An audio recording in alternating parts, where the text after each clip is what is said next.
De l'ordre du jour relatif à l'élection des adjoints au maire. Monsieur le maire, veuillez vous lever.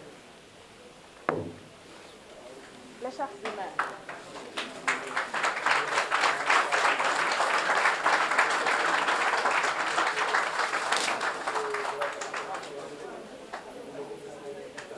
Monsieur le maire, conformément à la loi et en vertu des pouvoirs qui me sont conférés, en ma qualité de représentant de l'État auprès de la commune de Yoff, je vous déclare installé dans vos fonctions de maire de la commune de Yoff.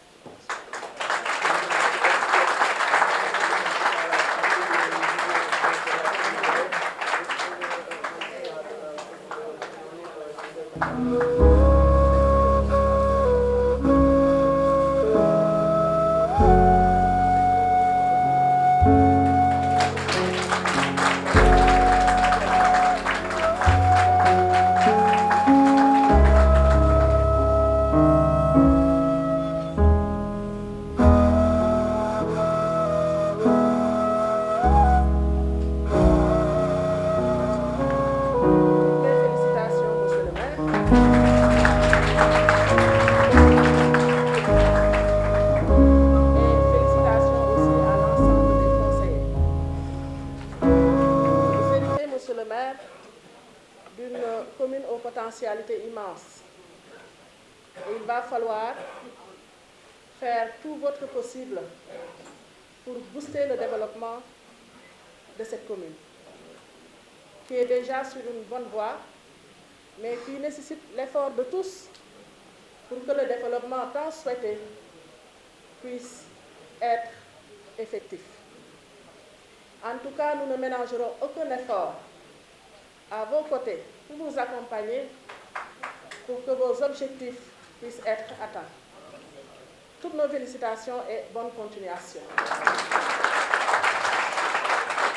Je vous passe dès à présent la parole parce que, avec les nouvelles dispositions du Code général des collectivités territoriales, ce sera à vous de procéder à l'élection des maires, en tout cas de présider cette séance et de procéder à l'élection des différents adjoints au maire. Donc je vous laisse dérouler pour la suite. Nous serons là pour vous accompagner jusqu'à la fin, Inch'Allah. Maintenant, j'oubliais une chose importante, c'est vraiment la présence des représentants du Khalif de l'AN. Parce que quand on parle de Yoff, on a en tête Seydina Limamou Laye. Et on ne peut rien faire à Yoff sans aller recueillir les bénédictions de la famille de Seydina Limamou Laye. Donc, nous allons leur passer la parole. Avant que vous ne preniez la parole, c'est par là qu'on devait d'ailleurs commencer, pour qu'ils puissent vraiment prier pour nous, prier pour le Conseil et prier pour le Sénégal. On leur passe la parole.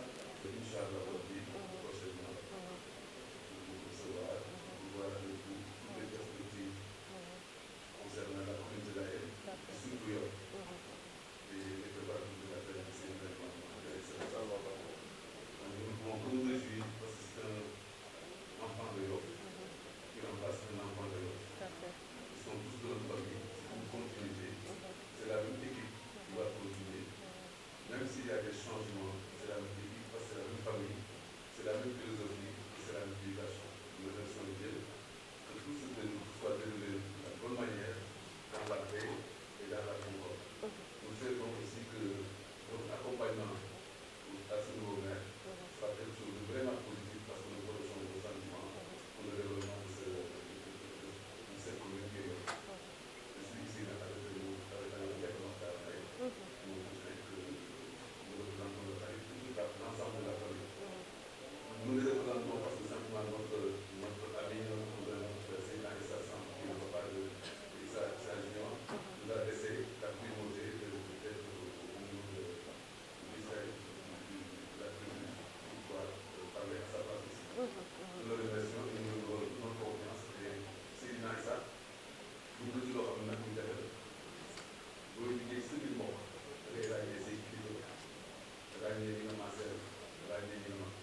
toog toogal fi njabootu Seydina Limaamu alayhi salaatu wa salaam ci ndigalu xalifa général Seydina Amadou Makhtar Laye di nuyu suñu wéjur yi fi nekk suñu papa di nuyu mbokk yi fi nekk yépp di sant ñi fi nekk ñépp képp kuy conseil ndax xoolatuñu ku àndoon ak ñun ak ku àndul ak ñun Yoff lañu borom bi dénk ñu ko koy sant bu baax fas yéene nag insha allahu rabbi ànd ak ñépp xooluñu couleur xooluñu parti fii Yoff moo fi nekk loolu ci message bi ëpp solo ci li may woo nit ñi di ko woo conseil yi ci la bokk ndax fu parparloo dugg rek ndimbalu suñu borom daf fay jóge te parparloo waruñu li ñu war mooy ñu ànd ak état bi te état préfet moo koy toogal ànd ak kilifa diine yi ndax Yoff dëkku diine la ànd ak kilifa cosaan yi ak aada yi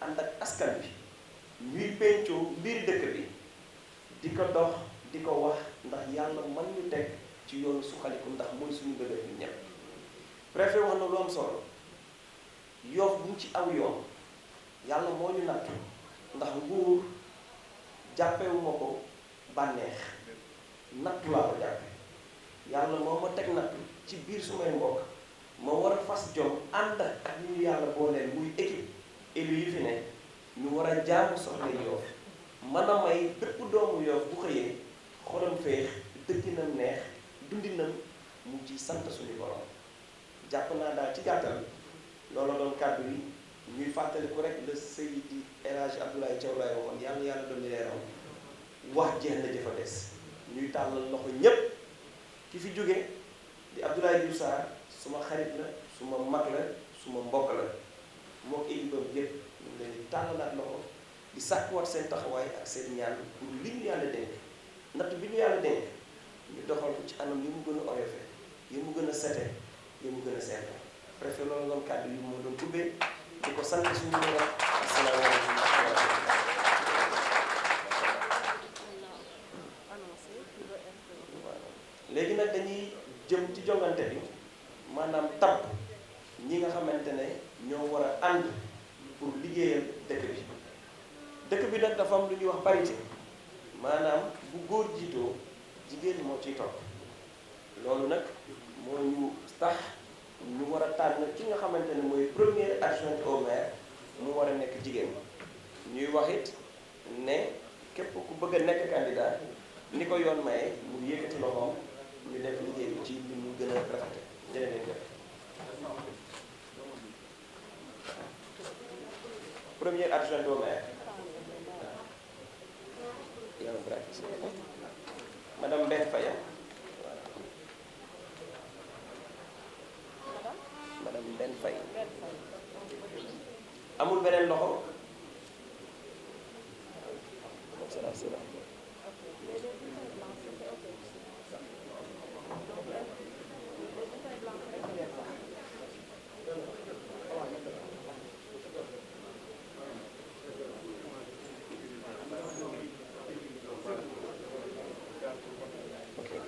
ñu ngi ñaan it invité yi ñu yombal élu yi liggéey bi pour yoon bi ñu mën leen xaaral protocole bi boo leen mënee jàppale élu yi ñu def seen liggéey bi incha allah merci beaucoup.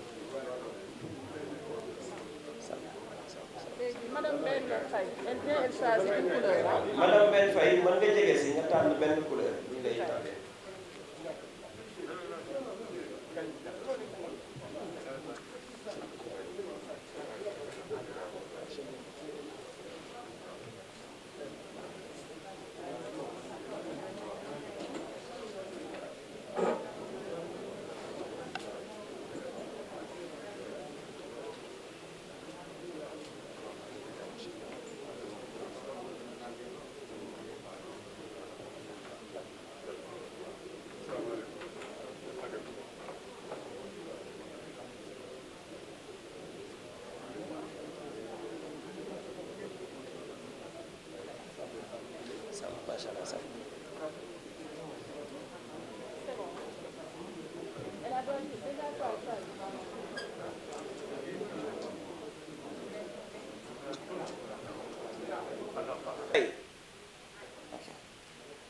Mamadou Diène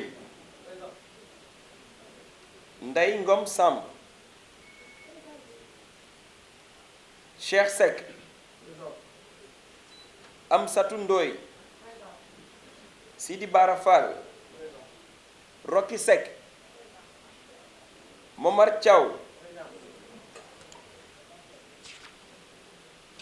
Maram Diédhiou, Liba Seck, Khoudia Thiom, Mor Diop, Ndeye Woli Mata Cissé, Ahmed Tidiane Diop,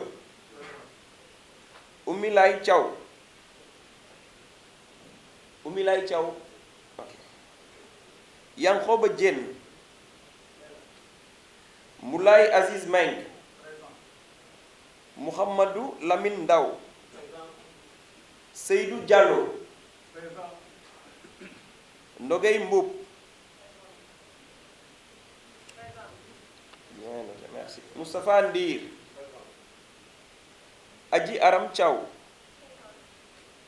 Abdoulaye Seck, Yassine Mbaye, Souleymane Mbaye, Fatou Diop, As Mamadou Ndoye, Penda Ndoye, Mam Boubou Ndir,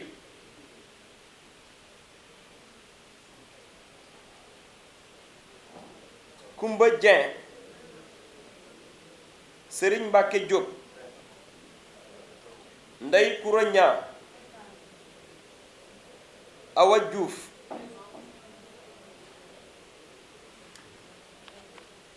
Sen Diop, Cheikh Faye, Mben Faye, Khalifa Ababakar Kane, Gracé Diène, El Hadj Mansour Seck,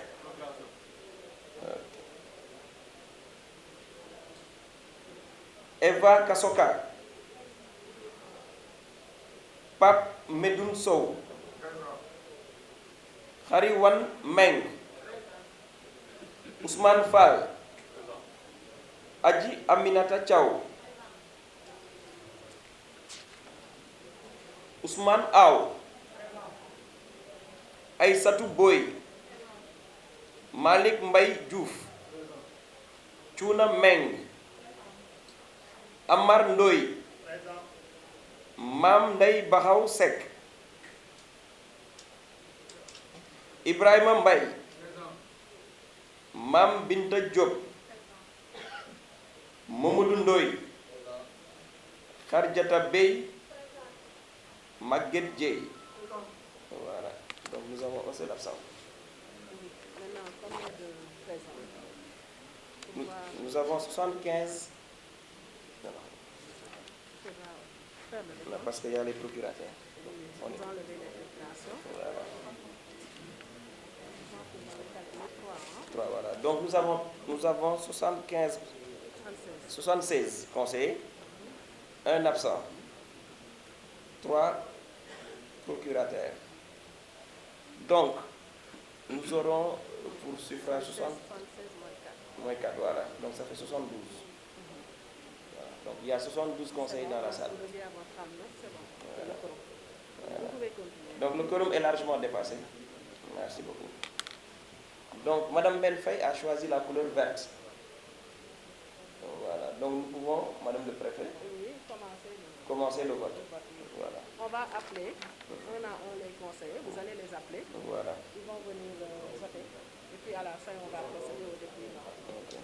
Donc je peux voter en tant que... Et ils doivent émarger, hein? Voilà. Comment?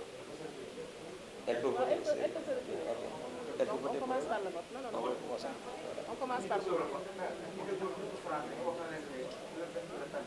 waaw dañuy leeral rek Soxna Mbène Faye couleur bu verte moom la tànn mooy bii nga xamante ne moom la ñu wane sëñ bi yëkkati ko ci kaw ñëpp gis ko donc ku ko bëgg a voteel couleur bii ngay jël verte bi ku ko bëggul voteel it weex bi la mooy danga ci maantu mooy weex bi voilà donc ñu ngi os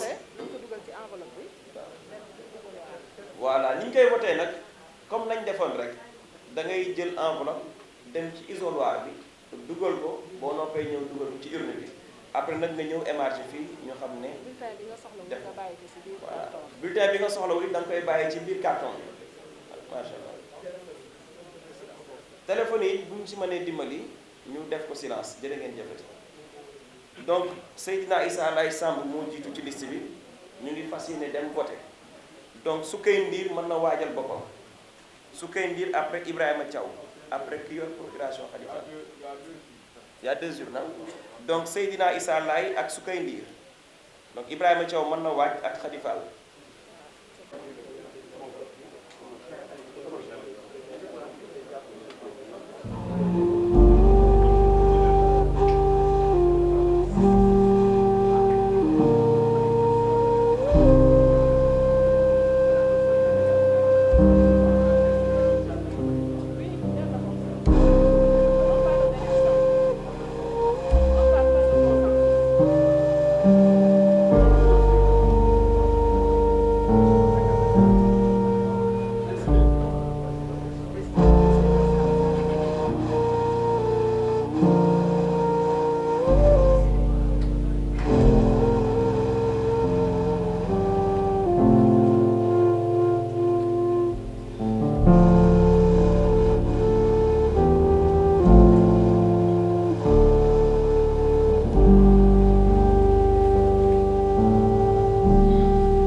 Fatou Samb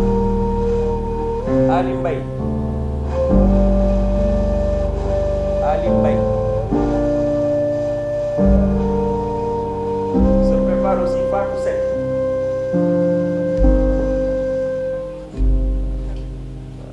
Fatou Seck population et résidence.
75 votants, dont 2 bulletins nuls, 13 bulletins blancs et 60 bulletins verts. Donc, Madame Ben Faye est officiellement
donc maa ngi dem vote ji su koy ndir mën a waaj boppam ak Ibrahima Thiaw.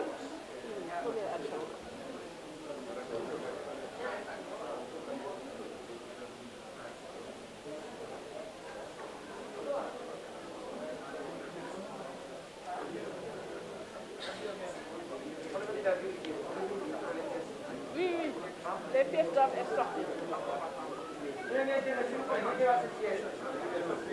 On revient avec les pièces d'identité.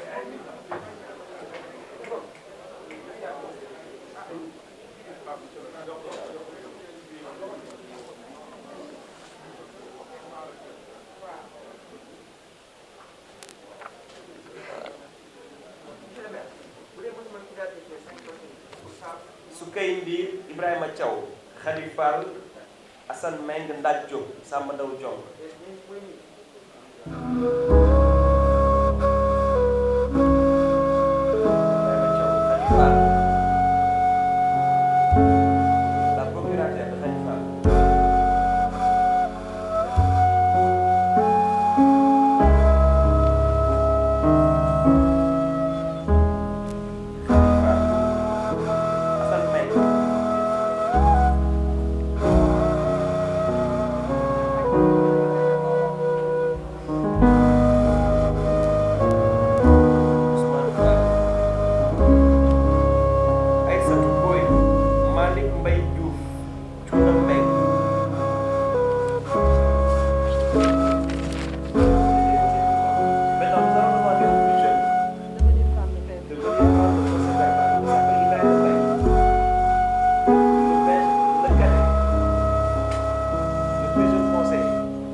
Cheikh Tidiane Ndiaye est élu officiellement deuxième adjoint au maire de la ville de Yoff.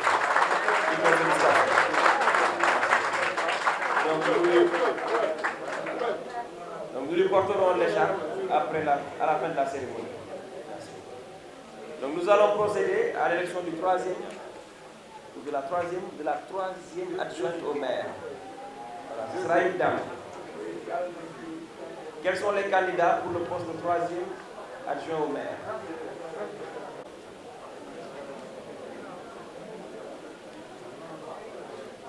Donc, toutes nos félicitations au maire Cheikh Tidiane Ndiaye. Donc Madame Gracé Diène.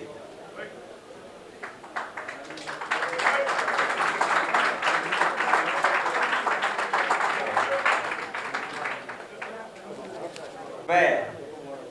Donc nous allons naturellement procéder au vote. nee na ku ko bëgg a voter bu verte bi ngay tànn. Voilà. Merci beaucoup.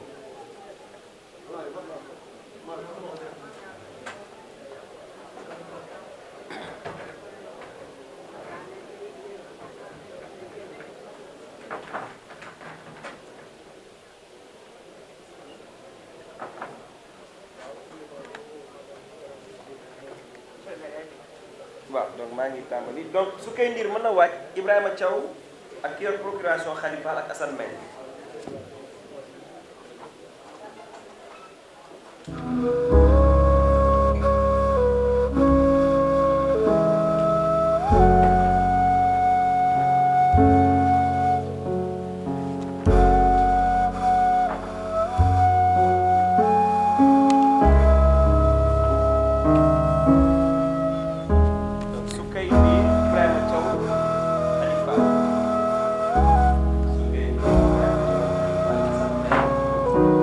Je pense qu'elle a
vert. Donc merci beaucoup.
Donc nous allons procéder à l'élection du 5e adjoint au maire, de la 5e adjointe au maire. Ce sera une dame. Quels sont les candidats? Les candidats au poste de 5e adjointe. Madame Dagdio. Voilà. Madame Dagdio, vous pouvez choisir une couleur, s'il vous plaît. Le vert. Bonne chance.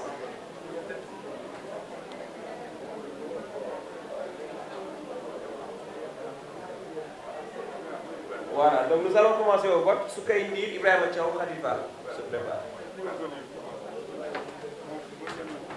On a choisi le vert.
Mbaye Seck, Yacine Mbaye, Souleymane Mbaye, Fatou Diop.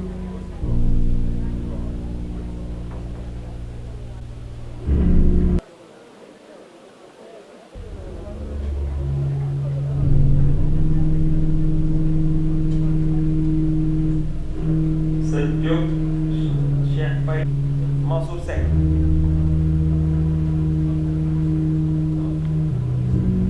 Mame Bakhaw Seck, Ibrahima Mbaye.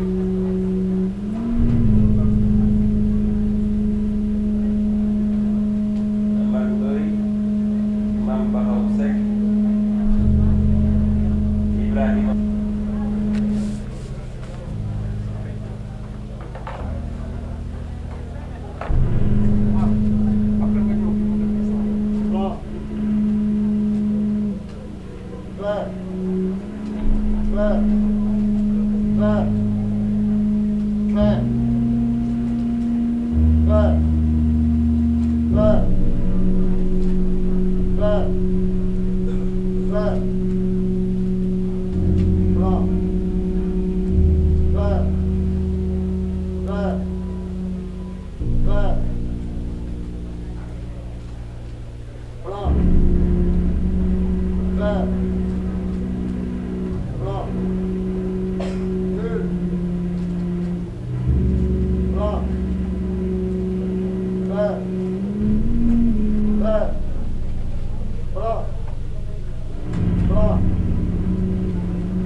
Félicitations à Madame Lat Diop, officiellement élue cinquième adjointe au maire de la commune de Yoff.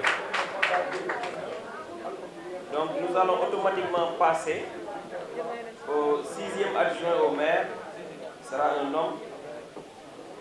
Donc qui sont les candidats au poste de sixième adjoint au maire. Ousmane Fall. Ousmane Fall, il n'y a pas d'autres candidats. Voilà, donc M. Ousmane Fall, choisissez votre couleur s'il vous plaît.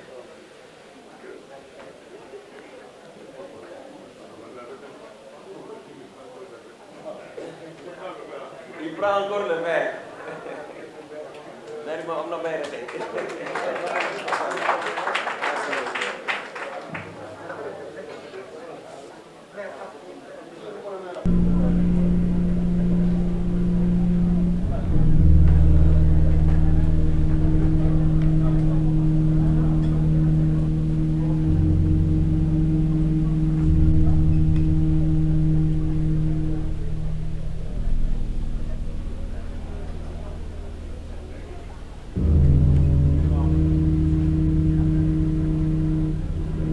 Fatou Sam, Ali Mbaye, Fatou Seck.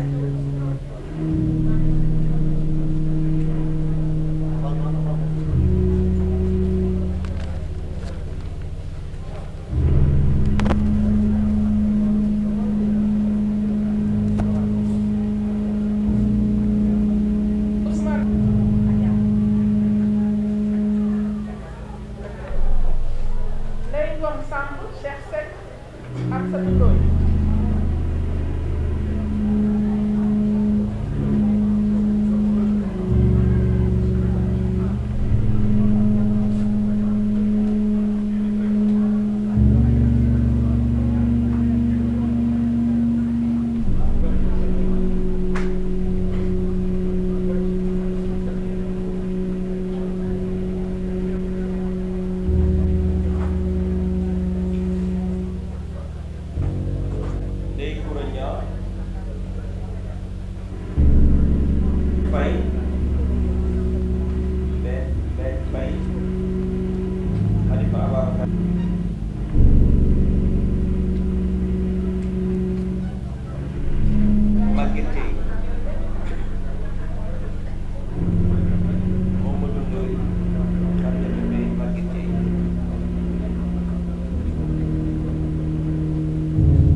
75 enveloppes yu dans voilà donc am nañu 75 enveloppes yu ñu fekk ci biir bi.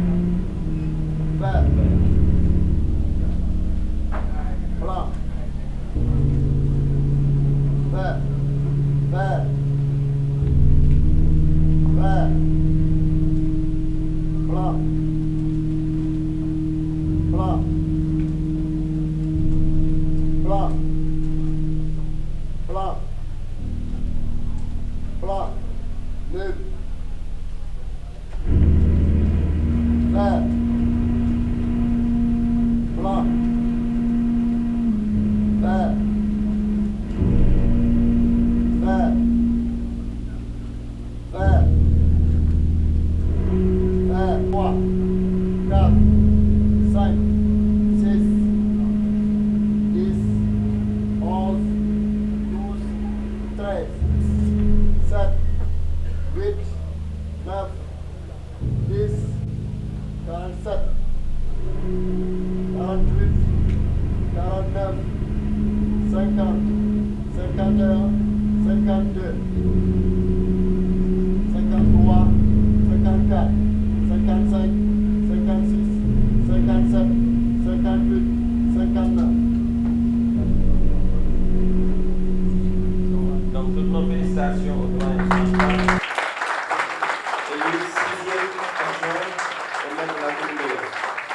Donc nous allons passer à la 7e adjointe au maire de la commune de Yoff. Ce sera une dame. Les candidats, s'il vous plaît. Adji Aminata Thiaw.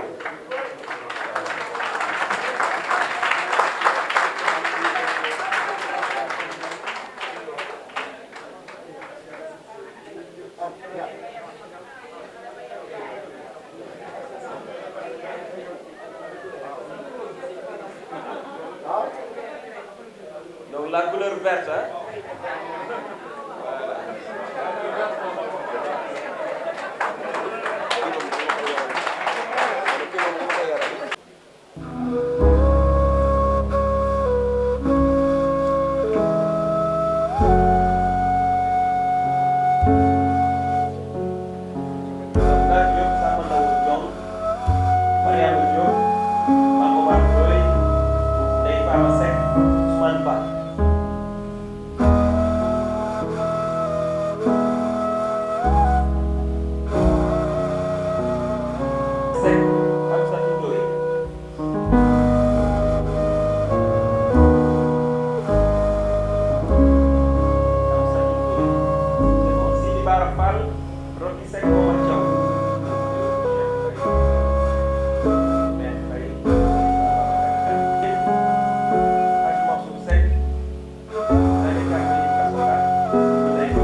Adjointe au maire de la commune de Yoff.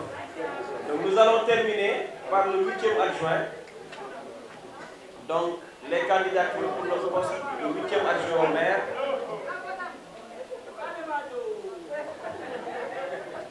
Donc pour le 8e adjoint au maire, nous avons le doyen Sidi Bara Fall de l'emploi.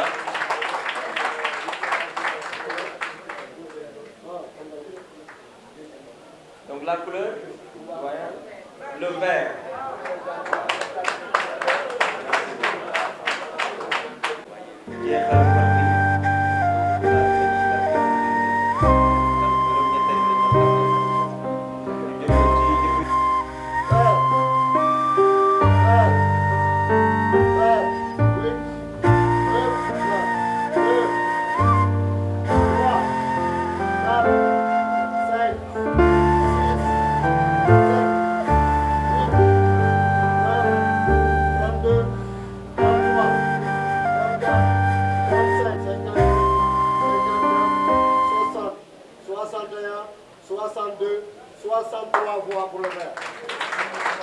nos félicitations au doyen Sidi Bara Fall. Donc nous voilà au terme des élections des adjoints au maire. Maintenant, nous allons procéder à la remise des écharpes et nous allons libérer Madame et Monsieur les préfets parce qu'ils ont d'autres obligations dans une autre commune. En tout cas, nous sommes gré de la courtoisie dans laquelle cette audience s'est déroulée. Et nous vous tendons encore la main en tant que représentant de l'autorité étatique pour accompagner la nouvelle équipe à bien réussir sa mission. Donc nous allons procéder à l'installation des 2e, 3e jusqu'au 8e adjoint. Ensuite, nous allons faire une photo de famille pour ensuite libérer tous ceux qui étaient présents aujourd'hui. Nous tenons à remercier chaleureusement les représentants de la famille religieuse laïque, les représentants du Khalif, en l'occurrence Seydi Makhtar Laye et Seydi Diam Laye. Donc j'ai aussi ma maman à côté, Sohna Koumba Laye, qui aussi fait partie de la délégation, et l'ensemble des Yofois, comme je vous l'ai dit, je ne reconnais maintenant que les Yofois, qui ont été présents du début et à la fin de cette organisation. Ñu ñaan yàlla ci barke àjjuma ji ñu tàmbali ci bismillah rahmaan rahim pare ko alhamdulilah rabbil alamin. Am na nag ñu doon jot ne àjjuma dafa diis mais ñun suñuy mbir lépp yàlla lañ ko dénk bés bi ñu yàlla tànnal duñ ko puus mukk. Donc nañuy delluwaat nañ ko daan defe ba ñuy uti wàkkirlu ci borom bi xam ne moom rek mooy joxe ñu gëm ne it ne bu dee boole leen suñuy xol moom rek moo ñu mën a may ndam da koy neex ñu am ko yàlla tere neexu ko duñ ko am. Donc nañu ànde woon doon benn séddale jafe na séddale moo gën a metti waaye gor mooy muñ jullit mooy muñ te ñu bari xañ nañ leen fi ñu war ko muñ ñoonu ak ñoom waaye ñun ñi am cër nañu fexe fàtte suñu bopp seet leen ñoom sóor leen ñoom ba seen cër sax dañ koy fàtte wala buñ ñu gisee day mel ni ñoom ñoo takkaraaye ndax dañu xañ ñu bari mu tàmbale ci man bëgg ci ñu jëkk. Donc ñu ngi tàllalaat loxo ñëpp yeneen coalition yi wax naa leen ko ñun lu ñu nammul def duñu ko wax duñu dige de waaye tàllal nañ leen loxo ndax ràññeetuñu ku vert ku xonq ku ñuul doom yi yow la ñu ràññee ñu war a takk liggéeyal seen dëkk.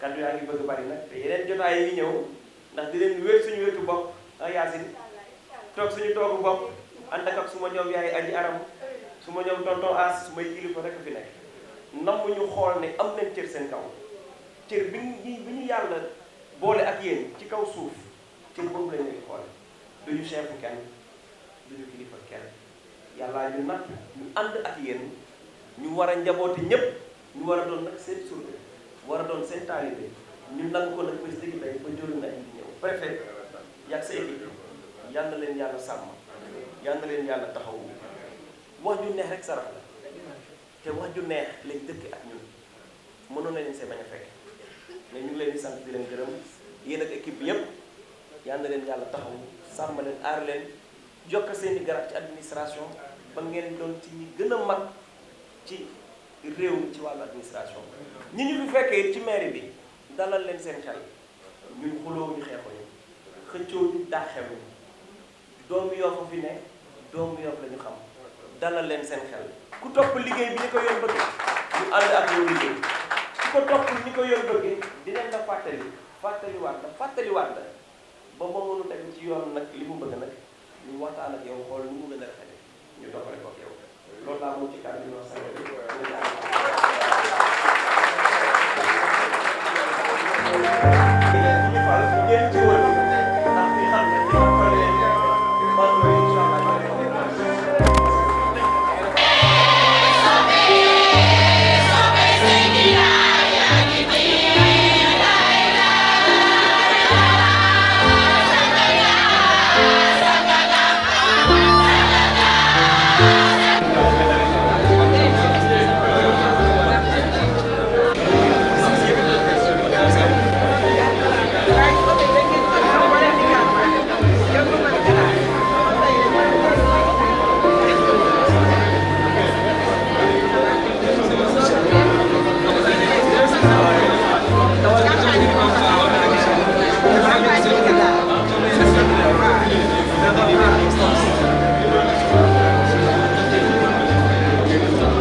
grâce à Allah subhanahu wa ta'ala qui donne le pouvoir à qui il veut. Nous rendons grâce aussi à la population de Yoff qui a eu à nous faire confiance lors de cette élection municipale. Donc aujourd'hui, nous avons été installés avec les 8 adjoints au maire et je pense qu'il n'y a pas de temps pour la parole. Aujourd'hui, nous devons nous inscrire dans le temps de l'action, dans le temps du diagnostic, des besoins des populations pour leur offrir le meilleur de nous-mêmes afin de porter Yoff plus haut. Vous disiez bien avant votre élection que le premier acte que vous allez poser serait d'aller tendre vers une réunification des populations yoffoises. Effectivement. Décliner un plan d'investissement Communal. Est-ce que vous êtes toujours sous ce rapport ou bien? Bien évidemment. Au regard de la composition du bureau municipal, vous verrez naturellement qu'il y a un équilibre entre ce qu'on appelle Yoff village et les cités nouvelles. Donc c'était le premier pas et par la grâce de Dieu, nous avons réussi à créer cet équilibre-là. Maintenant, la seconde étape sera d'aller vers les conseils de quartier, vers les conseils consultatifs, les former, les capacités afin qu'ensemble qu'on puisse faire ce qu'on appelle le plan d'investissement communal. Il nous permettra d'avoir un tableau de bord, de savoir là où on devra aller, comment y aller et comment mettre la population à profit pour tirer le meilleur de nous-mêmes et d'aller vers le développement de notre chère commune. Vous avez dit tantôt que vous ne promettez pas ce que vous ne pouvez pas faire. Effectivement. Concrètement, qu'est-ce que vous promettez aux populations yoffoises? Une gouvernance participative et inclusive. Je pense qu'au XXIe siècle, c'est un axe important dans le cadre de la gouvernance publique. Il faudrait associer les populations aux décisions, il faudrait associer les populations à la reddition des comptes, il faudrait associer aux populations à la confection des plans de développement. Le sort de ceux que vous venez de trouver au niveau de la municipalité. C'est des Yoffois qui ont eu à bénéficier de contrats. Naturellement, en tant qu'autorité publique, nous allons continuer à contracter avec eux. D'accord. Donc, une dernière question. Juste une dernière question. Nous n'avons pas remarqué la présence du maire sortant. Bien sûr, M. Abdoulaye Diouf Sarr, qu'est-ce que vous avez à dire pour ça? Ah non, il faut juste préciser que nous ne sommes pas à une étape de passation de service. Nous sommes à une étape d'installation de la nouvelle équipe municipale. Donc naturellement, au niveau de la passation, il aura à faire son devoir et nous l'attendons sur ça. Et nous n'avons aucun équivoque par rapport à son caractère républicain. Alors, nous tënkal ñu ko ci wolof solo gis nañ solo si mu doonoon objectif ngir nga jote ci maire bi tey jot nga ci ba installé nañ la ces fonctions nouvelles ban gis-gis ban kàddu ngay dégg ci loolu. waaw dañuy sant suñu borom subhanahu wa taala mi nga xamante ne moo amee nguur di ko jox ku ko neex di sant it waa Yoff yi nga xamante ne ñooñu wóolu dénk ñu seen baat donc loolu mooy premier sentiment bi ñu ci am beneen biit mooy wooteeg jàmm wooteeg booloo wooteeg jubboo si doomi Yoff yëpp ndax li nga xamante ne mooy liggéey bi ñu sumb ñu mën ko ànd liggéey ko ci anam yi mu gën a sell yi mu gën a rafete incha allah. prochaine étape da nga daan wax ne da ngay dajale doomi Yoff ngeen wax daan pencoo ngir tëral yoon bu ngeen di ànd doxal li nga xam ne moo di commune bi. waaw daanaka ku gis bureau bi ñu installé muy maire bi ak juróom-ñetti adjoint yi xam nga ne Yoff gépp ci gis boppam muy dëkk cosaan bi muy sanc bees yi ndax ñun suñu bébét mooy ñu bañ a wax di sax sanc bees ak dëkk cosaan ñu ne Yoff tout court donc tey kilifa yi ñu ci àndal ñi ñu àndal ci liggéey bi wan na ne loolu mu ngi juddu bés ni ki tey te incha allah tànk kanam la jëm ndax Yoff benn bopp la kenn mënu ko xar ñaar. doo def loo mënul. waaw tey lan nga mën ngir askanu Yoff. askanu Yoff li ñu leen di wax mooy pencoo wat gaal yégoo alalu mbooloo ñu xool nañ koy saytoo ñun ñëpp na si ñëpp di gise seen bopp nga xam ne réeroo du am ci doxalin ak fa ñu bëgg a jëmale dëkk bi. bi nga ñëwee am na ñoo fekk ci municipalité yi xëy di fi gontu lan la ñuy xaarandi ci ñoom. xam nga ñi fi nekk di fi xëy indi ñu fi seen bopp ay bataaxal ay këyit moo nañu fi indi bu ñëwee it li yoon santaane ñu war ko topp dañ koy topp ci jàmm ci dal ñooñu fi pour dàq kenn ñooñu fi pour fitnaal kenn jàmm la ñu woote pour liggéey Yoff te si jàmm la ñuy dox incha allahu rabbi macha allah jërë ngeen jëf. nekk fi yor maire bi yow yaay plus jeune maire bi tey jii yow est-ce que yow loolu àndal nga tey diisaay boobu ci maire bi ak yan nit ñi àndal. yàlla ku mu àndal nga dem te moom la ñu wóolu moom la ñu yaakaar. asalaamaaleykum taskatu xabaar yi ñu ne ma présenté wu man Cheikh Tidiane Ndiaye laa tudd dëkk cité Alia Diène cité Alia Diène je crois que mooy première cité bi installé fii ci commune Yoff mooy boo traversé tali bi comme dañu ne commune Yoff te commune Yoff dafa yaatu Ouest Foire bu amul presque lu ko manqué 50 cités bariwul Nord Foire bu amul 20 cités war na am au moins 19 cités fii nag mooy cosaan bi mooy source bi mooy Yoff traditionnel ñu ànd fas yéene liggéey moo tax dañuy wax commune Yoff bu ñu nee commune Yoff aussi dañu fas yéene bàyyi lépp loo xam ne maanaam parti bi nga jógee ñu ne pan maanaam ñu ne PUR ñu ne Pastef wax leneen loolu dama bëgg dañ koy teg ci suuf ñu àndandoo benn xam ne ñoo bokk cité bi liggéey de façon inclusive mooy lan programme bi ñuy tëral il faudrait que waxuma sax waa commune bi fii rek mais mu nekk référence ci territoire Sénégal yëpp mooy bu ñu demee ba nga xam ne même xale yu tuuti sax approprié nañu ne programme bi ci wàllu cet ci wàllu valeur ci wàllu njàng parce que bëgg nañu Yoff ku fi dëkk excellence yi yëpp bu fekkee fi Yoff te mën nañ ko am nañ ko parce que gëm nañ ko ci gàttal loolu la man nag bon dinaa leen gunge parce que xëy na am naa presque 67 ans sama cursus aussi moi je suis ingénieur de formation j'ai travaillé en Europe pendant 7 ans amoon naa fi société aussi liggéey naa filiale Banque mondiale pendant 2 ans nekk naa expert aussi au niveau du PNUD ak yëpp waaw kon yooyu yëpp bu ñu ko boolee parce que xale bu tuuti bi sax am na lu mu xam te yow xamuloo ko kon nag je crois que ne bu ñu boolee ñun ñëpp suñu liggéey boole ko mu nekk benn gëm ne du liggéey boo xam ne fii dañ fi wut bal mais lu ñu war a yitteel dëgg-dëgg mooy defar suñu askan jaamoo ko yàlla waaw ci gàttal merci. La première adjointe. Soxna Mbène Faye dëkk Yoff Sicap nekk la première adjointe au maire donc je pense que mu nekk une première dans l'histoire de Yoff jigéen nekk première adjointe au maire donc yàlla nattuñu mu dal ci suñu kaw ñu ciy sant yàlla bu baax di wax rek ne il était temps ñu cëral jigéen ñi jox jigéen ñi seen cër parce que jigéen yàlla daf ko mës a cëral jigéen yàlla daf ko mës a dooleel